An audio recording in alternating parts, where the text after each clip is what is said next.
One more question for you. Yeah, So uh, I don't know. I don't know anyone else. The only other musician I know who even approaches your amazing abilities on both instruments is Jack DeJohnette. But his you know he plays good piano. He plays rudimentary piano, good piano, but yeah, not like you. You're a pianist. You can play the piano, and you're a drummer, and you can play the drums. I mean, you. So I don't know anyone else in the world that has those particularly two instruments. Well, almost any two instruments, because the two instruments are they really both of them require different. I mean, you could see like a flute player playing alto flute or mm, woodwind player playing like a clarinet player playing bass clarinet, but a drummer playing piano. That So how did that all happen? Give me a brief history. well, I'm guessing maybe like you, piano came first, yeah? Well, for me, you say? Yeah, Yeah, piano. Well, yeah, piano came first. It was more accessible. yeah, yeah, yeah. Well, maybe, and also like you, I was just trying to I was trying to get notes down as soon as I could reach them, basically. So I guess there was quite a strong leaning to. Plus, there was a piano at home, so it was like completely accessible. Yeah.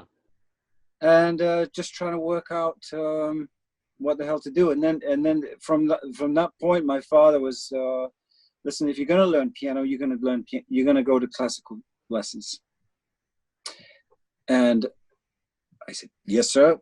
You know, always the obedient son. And but it wasn't that I realized really the advantages, certainly in terms of physicality of going through a very intense classical study and training. I'll say training because it was largely muscular, I guess. We'd spend many months on just scales at a unbelievably moderate tempo. And I was like going, oh man, Uh-huh.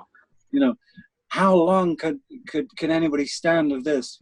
But now I see absolutely the advantages of it. But I have to say, there's something else in classical piano, and I don't know if you would call it the same or if it's the same expression in the States, but when you play a voicing and you have the ability for one note to ring out to the forefront of all the other notes.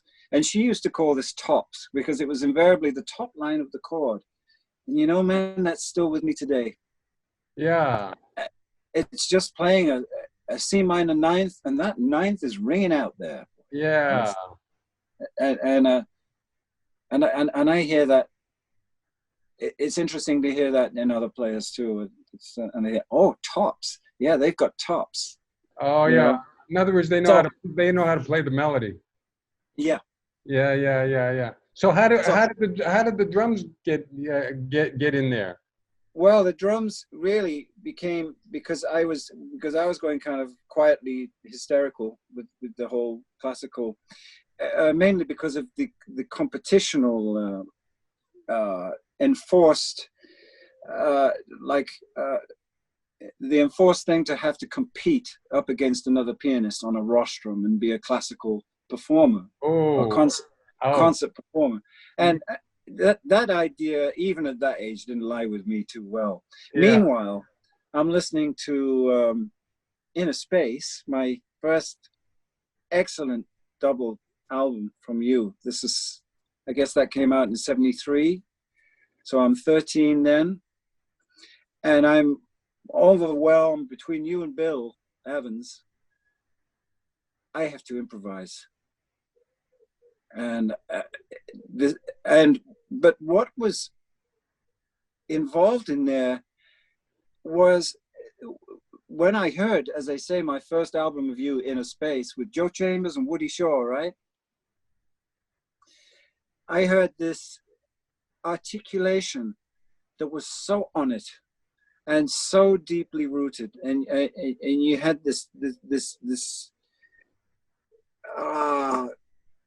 way of playing with absolute rhythmic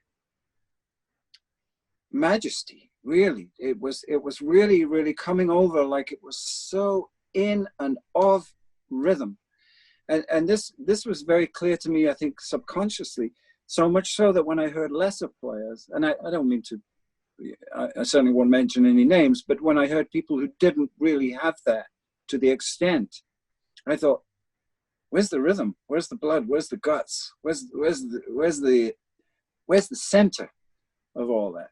I mean, I hear good notes, but I don't hear them put in that great place. And that would range from your comping behind other people.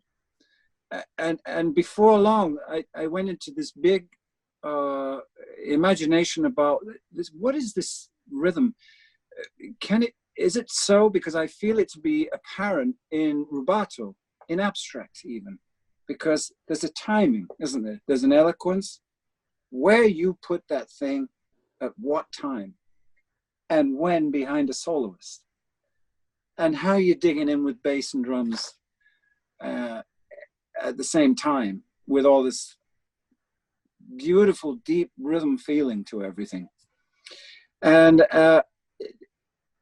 I was watching drummers in everything. You were watching drummers, so then how did you? By the way, just as an aside, because you haven't answered the question yet, but no, that's okay. But if you listen to Inner Space at in 1973, maybe just as a historical or hysterical reference, you should you should know that the recording was made in 1965. And it was my first solo album, and naively I went into the studio and recorded everything I had been rehearsing with my quintet, which was those guys, which was Joe Chambers and Steve Swallow and Woody Shaw and Joe Farrell. Yeah. We recorded way more than an album, and at that time, in those days, you know, the LP there was no CD. It was the LP, so they only could have like what is it? What's the 20 side, minutes per side? Huh? what's the side of an LP? 40? 20. 20 minutes, right? I think 20 minutes a side. Yeah. So, you know, not knowing anything about contracts or deals or anything like that, I took my payment and I went out. I didn't even see the record until 6 months later in the record store. But when Inner Space came out, it was the first record which was really Tones for Jones Bones, and additional tracks which we recorded that day, all in the same day. See? Yeah. And they called it Inner Space, and they put it out again, and I never saw any royalties from that.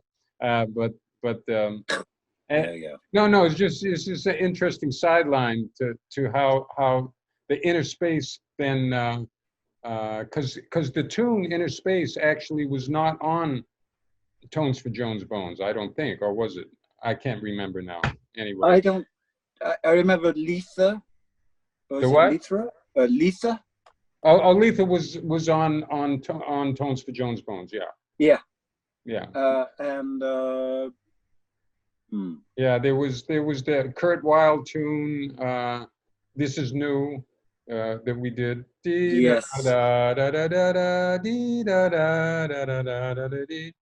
Beautiful. Oh yeah. Kurt Weill. Anyway, let's circle back around to my question to you. So, like, okay.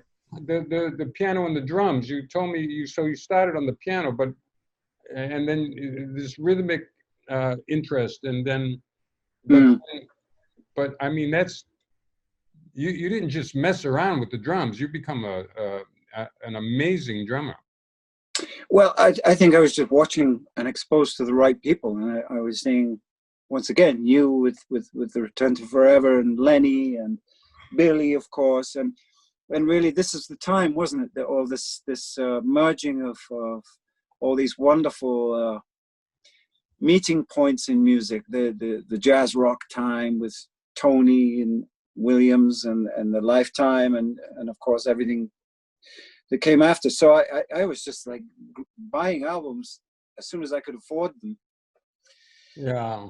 And just away with it, and the whole thing was just, I mean, there was just rhythm. It had to be Chick, and it wasn't that I ever thought I want to give up piano, because I realized I could never really do without piano.